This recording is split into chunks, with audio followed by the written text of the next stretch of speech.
Something that I simply do not talk about enough on this channel is my affection for comic books, and the way that specifically Marvel, I have a little bit of love for DC, but mostly Marvel, and the way they've shaped their world to fit in kind of a real world scenario where they're in New York City, not Gotham. I love it. As well as, I mean, just as a kid, you're reading and you're watching these cartoons and things, and you're just like fascinated by, right?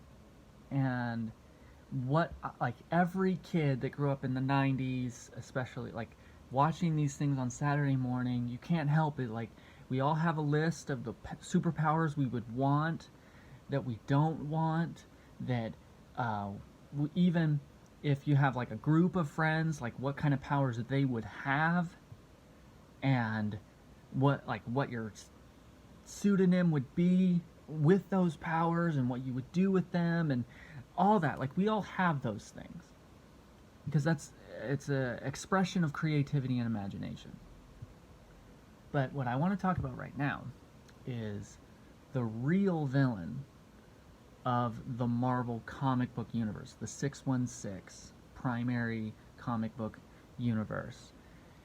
And it's actually Captain America. Why? Simply, almost every single supervillain that exists in the Marvel universe is either directly corollary from a lot of, as well as many of the pains and injuries and suffering that's been endured by a lot of the most beloved comic book characters, is a result of the success of the super soldier serum in Steve Rogers' body. World War II, if you're not familiar, the secret government War Department experiment that took an asthmatic, honestly just terribly underdeveloped and inferior individual and made them into the peak specimen of human potential and ability, such that, I mean, as you are all aware, I'm sure, he crashes the nuclear plane thing into the ice and is frozen, and he survives cryogenically for decades alive because of the super soldier serum. And it's caused him a decent amount of pain and hardship as well, with it mutating so that he became paralyzed, and it being drained out of his body by the Red Skull, and like, stuff has happened. But I mean, from the Winter Soldier and his bionic arm being developed essentially as a counterpoint for the existence of Captain America, or Red Guardian, an attempt to replicate Captain America, to the Weapon X project being created for the purpose of reproducing Captain America's success, which has obviously affected Deadpool and Wolverine, X-23, and so many others, including Luke Cage, and like just so many. Like, the list is extraordinarily long of people that have been affected by this, that because he proved it was possible, so much pain, so many years, decades of suffering and pain has been caused by those things, as well as people attempting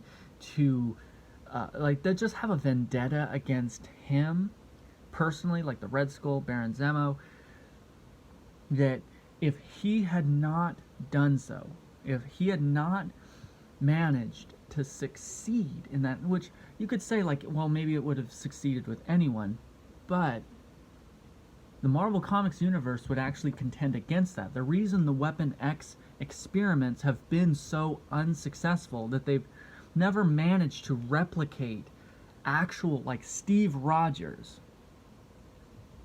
success with it, is that it's not possible. There's something unique about Steve Rogers that has made, that connected with the super soldier serum, that made him a success when the Red Skull and Wolverine and Logan, like all these different, Sabretooth, all these different ones, they were not successful though the product was still useful afterwards, such as, I mean, Weapon X and X-23 and some of these others. Like, it was useful, but it's not the same thing. And some of them even trying to replicate Wolverine as well. That's what X-23 is. But simply, if he had not entered that program, there's a possibility that that serum would never have been proven successful. And the way government projects work is that if it doesn't work, that it gets scrapped, which has been the case with all kinds of other technologies and things that the military has experimented with. And so he is something of a tragic villain of his own creation, that simply a lot of the problems that the Marvel Universe has faced, like, it's not to say that they would have stopped experimenting. Maybe they would have kept on. Maybe Logan, maybe some of these others would have still experienced what they experienced. Maybe. But maybe not. Maybe the program would have been abandoned, and simply that it would have lost its funding due to a loss of proof of, or lacking proof of concept, and then the stuff would have just been shelved away in a shield or a whatever it is storage facility somewhere, and no one would have ever seen the light of day with it. Who knows?